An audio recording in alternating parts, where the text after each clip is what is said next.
எங்க முத்து மீனாவுக்கு இடையில செல்வம் வந்து பிரச்சனைக்கு காரணமா அமையறாங்க. செல்வத்துக்காக எங்க பணம் கேட்க போயி, மீனா அதுல வந்து கைய வைக்கக்கூடாதுன்னு சொல்லிடுறாங்க. இதனால எங்க ரொம்ப சோகத்தோட முத்துவும் கிளம்பி வெளியில போயிடுறாங்க.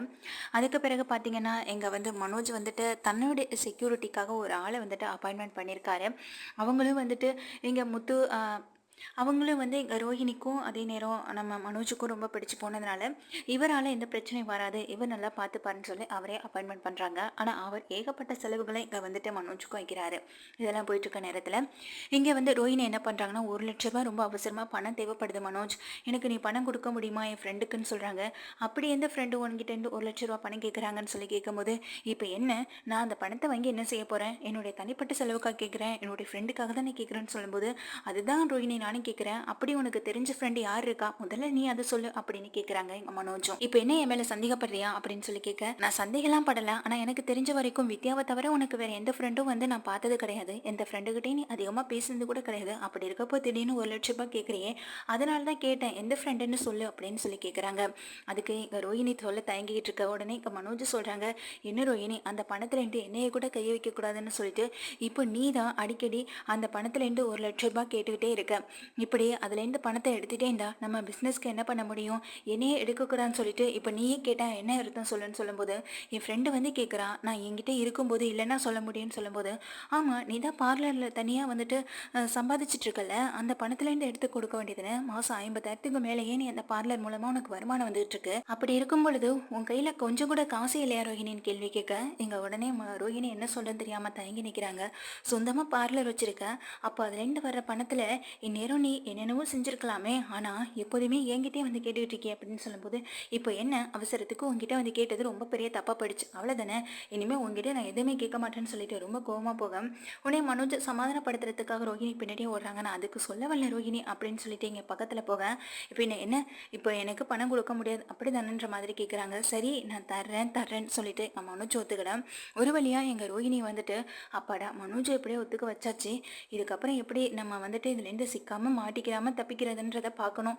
ஒரு வழியாக எங்கள் வீட்டுக்கு அட்வான்ஸ் கொடுக்க பணத்தை ரெடி பண்ணியாச்சு. அதுக்கு பிறகு எப்படியாவது அம்மாவையும் இங்கே நம்ம மகனையும் கூட்டிகிட்டு வந்துடணும் அப்படின்ற ஒரு எண்ணம் தான் உங்களுக்குள்ளே ஓடிட்டு இருக்கு. அதுக்கு இடையில எங்கள் மனோஜுக்கு ஒரு வித சந்தேகம் இருந்துகிட்டே இருக்கு. அப்படி எந்த ஃப்ரெண்டுக்கு கொண்டு கொடுக்குறான்னு நம்மளை பார்த்து தான் ஆகணும்னு எங்கள் மனோஜும் வந்துட்டு யோசிக்கிறாங்க. இந்த வித்யாட்ட கேட்கலாமா? கேட்டால் அந்த வித்யா சும்மா இருக்காது. உடனே இங்கே நம்ம ரோஹிணிகிட்ட சொல்லி எனக்கும் ரோஹிணிக்கு இடையில பிரச்சனை உண்டு பண்ண பார்க்கும். அதனால நம்ம எதுவுமே சொல்லக்கூடாது, அமைதியாக இருக்கிறதா நல்லதுன்னு எங்க வந்து மனோஜும் யோசிக்கிறாங்க.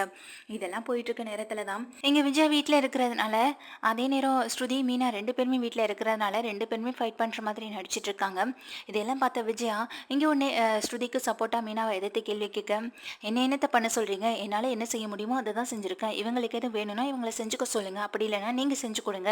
எல்லாருக்கும் நான் ஒன்றாலாம் தனித்தனியாக சமைச்சிட்டு இருக்க முடியாதுன்னு சொல்ல, இந்த வீட்டில் நீ என்ன வேலை பார்க்குறியோ அதை சரியாக செய்ய, யார் யாருக்கு என்ன தேவையோ அதை முதல்ல செஞ்சு கொடுத்து பழகு. அதை விட்டுட்டு பூ கட்ட போகிறேன் அங்கே போகிறேன் இங்கே போகிறேன்னு சொல்லி கிளம்பிக்கிட்டே இருக்காதுன்னு சொல்லும்போது, உடனே முத்து வராங்க.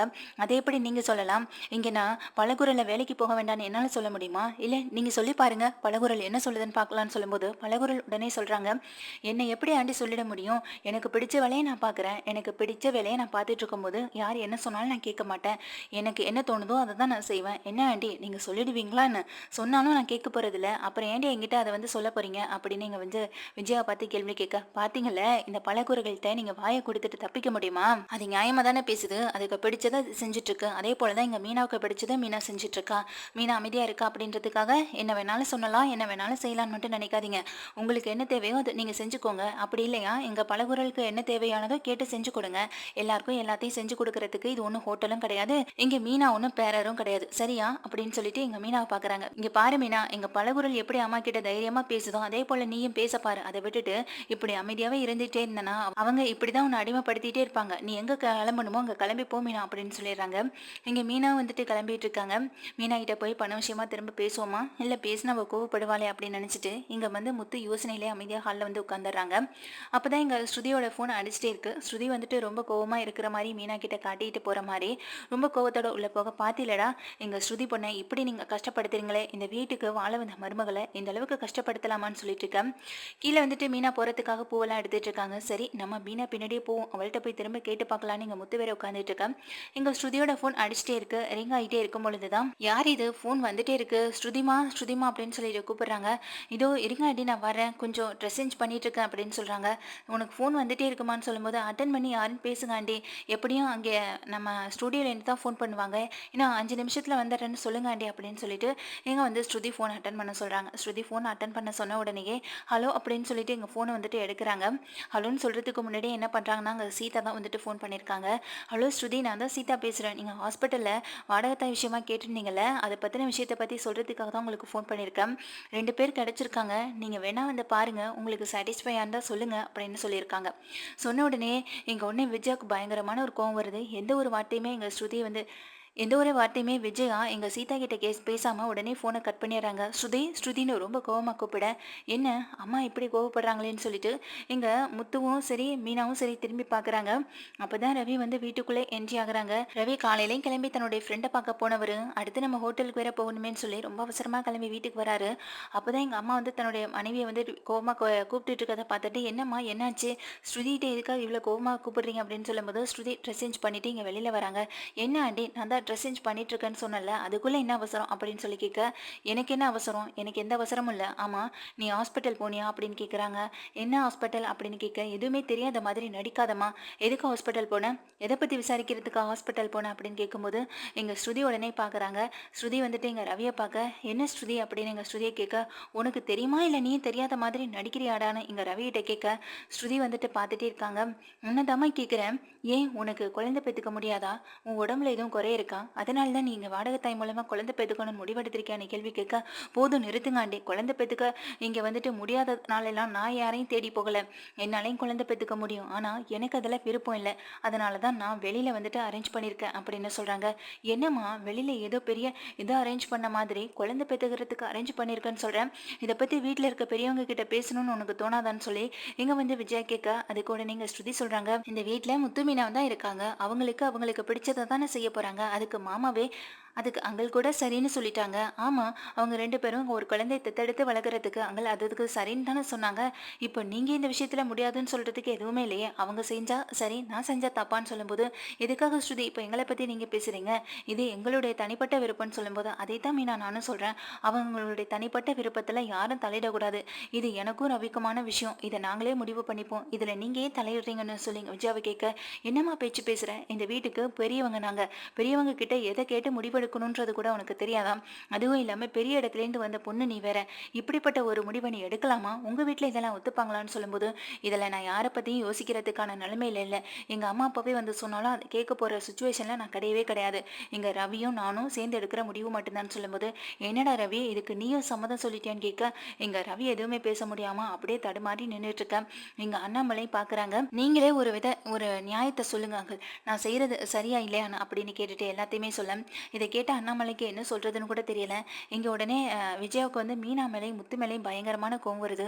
எல்லாம் உன்னால தாண்டி, நீ இந்த வீட்டில் இருக்கிற வரைக்கும் பிரச்சனைக்கு மட்டும் அளவே இல்லாமல் போயிட்டு இருக்கு, நீ செஞ்ச ஒரு வேலையால தான் இப்போ ஸ்ருதியும் நம்ம எதுக்கு குழந்தையை தத்தெடுக்கணும், நம்ம ரவி மூலமாவே குழந்தையை பெற்றுக்க வேண்டியதான் நினைச்சு வாடகை தாய் மூலமா குழந்தையை பெற்றுக்கிறதுக்கு ரெடி ஆயிருக்கா, எல்லாம் உங்களால தான், ஒரு குழந்தைய நீங்க தத்தெடுக்கிறேன்னு வளர்க்குறேன்னு சொல்ல போய் ஒரு குழந்தையை தத்தெடுத்து வளர்க்க போறேன்னு நீங்க சொல்ல போய் கடைசியில் ஸ்ருதியோட எண்ணத்தையும் மாத்திட்டீங்கல்ல அப்படின்னு சொல்லிங்க மீனாவை திட்ட, ஏன் இந்த வீட்டில் எந்த பிரச்சனை நடந்தாலும் அதுக்கு நான் மட்டும்தான் காரணமா இருப்பேன்னு நினைச்சு என்கிட்ட பேசுறீங்களே, அவங்க தெளிவாக தானே சொல்றாங்க, அது உங்க காதல விழுகலையா, அது அவங்களுடைய தனிப்பட்ட முடிவு தனிப்பட்ட விருப்பம்னு சொல்றாங்க, அப்படி இருக்கும் பொழுது அது அவங்க கிட்ட தான் கேட்கணும், திரும்பவும் அந்த பிரச்சனைக்காக நீங்க என்கிட்ட இதை பத்தி பேசுறது ரொம்ப பெரிய தப்பு அப்படின்னு சொல்லிட்டு இங்க மீனாவும் சொல்றாங்க.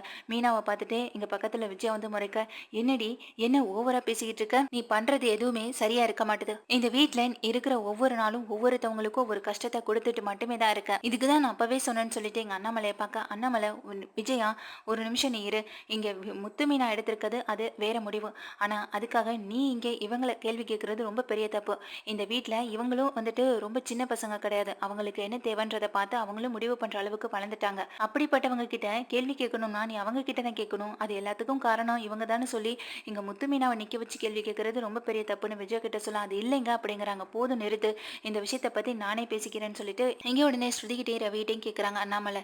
இந்த விஷயத்தை நீங்கள் முடிவெடுத்தா மட்டும் பத்தாதுப்பா, உங்கள் வீட்டில் இருக்கவங்களையும் கலந்து கேட்கணும், இங்கே வீட்டில் இருக்கிறவங்களையும் கேட்கணும்லன்னு சொல்லும்போது இதில் என்ன இருக்குது, இது எங்களுக்கு பிடிச்சிருக்கு, நாங்கள் செய்யணும்னு இருக்கோம்னு சொல்லும்போது இங்கே உடனே விஜயா சொல்கிறாங்க, அப்படியெல்லாம் பிடிச்சி இந்த வீட்டில் யாரும் எதுவும் செய்ய முடியாது. இந்த வீட்டில் நான் என்ன முடிவெடுக்கிறனோ அதை கேட்டு தான் எனக்கு கீழே நீங்கள் எல்லாருமே நடந்துக்கணும். ரோஹிணி உன்னை மாதிரியான பெரிய பணக்கார வீட்டு பொண்ணு தானே, அந்த பொண்ணு நான் சொல்கிறத கேட்டு தானே இந்த வீட்டில் நடந்துட்டு இருக்கான். ஆனால் நீ மட்டும் எதுக்காக இப்படி இருக்கன்னு சொல்லி கேட்கும்போது, என்ன ஆண்டி, நான் என்ன அப்படி நடந்துக்காம போனேன், என்கிட்ட நீங்கள் எதுக்காக இவ்வளோ திமிரோட பேசுகிறீங்கன்னு சொல்லி எங்கள் ஸ்ருதி கேட்க, எங்கள் ஸ்ருதிக்கும் விஜயாவுக்கும் இடையில சண்டை வந்துட்டு பெருசாக வர பார்க்குது. உடனே எங்கள் ஸ்ருதியை பார்த்து விஜயா சொல்கிறாங்க, இப்போவே உங்கள் வீட்டில் இருக்கவங்களுக்கு ஃபோன் பண்ணி இங்கே வர சொல்கிறேன்னு சொல்லும்போது, பண்ணுங்க, நான் பண்ணும் வேண்டான்னு சொல்லலையே, அவங்களும் இங்கே வரட்டும், என்னோட முடிவை அவங்ககிட்ட நானும் சொல்கிறேன்னு எங்கள் ஸ்ருதி வெயிட் பண்ணிட்டு இருக்க. ஸ்ருதி நீயாவது கொஞ்சம் பொறுமையாக இருன்னு இங்கே ரவி வந்து ஸ்ருதிக்கு எடுத்து சொல்கிறாங்க. இதுக்கு மேலே என்னால் பொறுமையாக இருக்க முடியாது, எல்லாருக்கும் விஷயம் தெரிஞ்சிடுச்சுல, தெரியட்டும், எங்கள் வீட்டில் இருக்கவங்களும் வரட்டும் வரட்டும்னு சொல்லிட்டு இங்கே இருக்காங்க. உடனே எங்கள் விஜயா பயங்கரமாக கோவத்தோட ஃபோன் பண்ணி சுதாவுக்கு ஃபோன் பண்ணி திட்டேன், இப்போ என்ன ஆச்சுன்னு இவங்க இவ்வளோ கத்துறாங்க அப்படின்னு சொல்லிட்டு எங்கள் சுதா ரொம்ப கோவப்படுறாங்க. என்னாச்சுன்னு வாசுதேவன் கேட்குறப்போ, என்ன விஷயம் ஏது என்னென்னலாம் என்கிட்ட சொல்லவே இல்லைங்க, ஆனால் இப்போ என்கிட்ட ஃபோன் பண்ணி ரொம்பவே சத்தம் போடுறாங்க, எதுக்கு இப்படி இந்த அம்மா சத்தம் வைக்கிதுன்னு கூட தெரியலன்னு சொல்லும்போது, சரி வா நானும் வரேன்னு சொல்லி எங்கள் வாசுதேவன் சுதா 2 பேருமே கிளம்பி ரொம்ப அவசரமாக எங்கள் ஸ்ருதியோட பார்க்குறதுக்காக விஜயா வீட்டுக்கு வராங்க. வந்தவங்க வாசலே நிற்க, வாங்க அப்படின்னு சொல்லி அண்ணாமலை கூப்பிட, வாங்க டாடி அப்படின்னு கூப்பிடுறாங்க. என்ன சம்மந்தி, எதுவும் பிரச்சனையா, எதுக்கு இவ்வளோ கோவமாக ஃபோன் பண்ணி பேசுறீங்கன்னு சொல்லும்போது, உங்கள் பொண்ணு பண்ண காரியத்தை நீங்களே கேளுங்க அப்படின்னு சொல்லி விஜயா சொல்ல, எங்கள் சுதா வந்துட்டு ஸ்ருதியை பார்க்குறாங்க. என்னடி என்னாச்சு, என்ன பிரச்சனை அப்படின்னு சொல்லி கேட்க, வேற என்னம்மா, இங்கே எதுவும் பிரச்சனை இல்லை, ஆரம்பத்தில் நான் உங்ககிட்ட பேசிகிட்டு இருந்த விஷயம் தான் சொல்லும்போது, அப்போ உங்கள் அம்மா கிட்ட ஏற்கனவே விஷயத்த சொல்லிட்டேன்னு கேட்குறாங்க. என்ன விஷயம்னு எல்லாரும் சொன்னாதானே தெரியும், இப்போ நீங்கள் எனக்கு புரியாமல் பேசிக்கிட்டு இருந்தால் எங்கள் 2 பேருக்கு என்ன புரியும்னு சொல்லும்போது எங்கள் ஸ்ருதி எல்லாத்தையும் சொல்கிறாங்க. இதை கேட்ட வாசுதேவன் சரி சுதாவும் சரி ரொம்ப அதிர்ச்சியாகிறாங்க.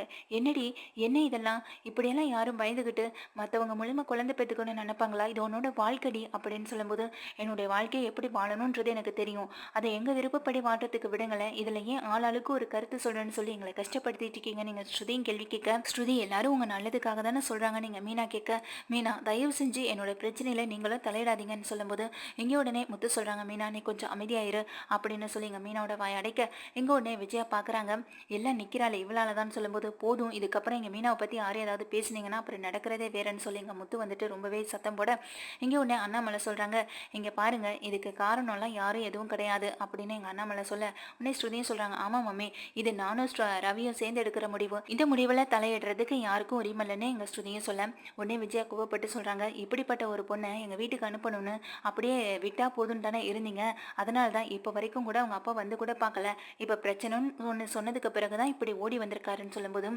வாசுதேவன் பார்த்து பக்குவமாக பேசுங்கம்மா, வார்த்தை விடாதீங்கன்னு சொல்கிறாங்க. நான் ஒன்றும் யார்கிட்டையும் வார்த்தை விடணுன்றதுக்காக இந்த வீட்டுக்கு வர சொல்லலை, உங்கள் பொண்ணுக்கு எடுத்து சொல்லி புரிய வச்சுட்டு போங்க, இப்படி யார் மூலமாக தான் இந்த வீட்டுக்கு வந்துட்டு ரவிக்கு ஒரு குழந்தை வரணும்னா, நான் என் பையன் ரவிக்கு வேற ஒரு கல்யாணத்தை பண்ணி வச்சுட்டு போகிறேன், அதுக்கு உங்கள் பொண்ணு தான் இங்கே இருந்து வாழணுன்ற அவசியம் இல்லைன்னு எங்கள் வெடுக்குன்னு விஜயா சொல்ல, அதுக்கு உடனே ரவி வந்துட்டு தன்னுடைய அம்மாவை பார்த்து ரொம்பவே கோபமாக முறைக்க, எங்கள் ஸ்ருதியை வந்துட்டு, என்னுடைய ஹஸ்பண்டுக்கு என்னைய மீறி எங்கே இன்னொரு கல்யாணம் பண்ணி வச்சிருவீங்களா, உங்கள் கூட வாழறதுக்கு தான் எங்கள் அங்களுக்கு கொஞ்சம் கூட பிடிக்கவே இல்லை, இத்தனை வருஷத்தில் அவர் உங்கள் கூட வாழ்ந்து கஷ்டத்தை மட்டும்தான் அனுபவிச்சிருக்காரு, பார்க்க போனால் அவர் தான் இன்னொரு கல்யாணம் பண்ணிட்டு போயிருக்கணும், பசங்களுக்காக வாழ்ந்துட்டு இருக்காருல அவரை சொல்லணும்னு சொல்லிட்டு என் விஷயத்தில் தலையிடக்கூடாதுன்னு உங்ககிட்ட நான் ஆரம்பத்திலே சொல்லிட்டேன், ஏன் ரவியை என்கிட்டேருந்து பிரிக்கணும்னு நினச்சிங்கன்னா அப்புறம் நான் பொல்லாதாவில் மாறிடுவேன்னு சொல்லிட்டு எங்க வந்து கேட்குறாங்க, என்ன ரவி உங்கள் அம்மா பேசிக்கிட்டே இருக்காங்க, நீங்கள் கேட்டுக்கிட்டு அமைதியாகவே இருக்கேன்னு சொல்லி எங்கள் ஸ்ருதி கேட்கும்போது, ரவி உடனே தன்னுடைய அம்மாட்ட கேட்குறாங்க, எதுக்காகம்மா இப்படி தேவையில்லாத வார்த்தைகளெல்லாம் விடுறீங்க, நாங்கள் எடுக்கிற முடிவும் நாங்கள் பேசி இதை வந்துட்டு எப்படியாவது இந்த முடிவை மாற்றுவோம், அப்படி இல்லையா இந்த முடிவை நாங்கள் எடுக்கிறதுக்கு கூட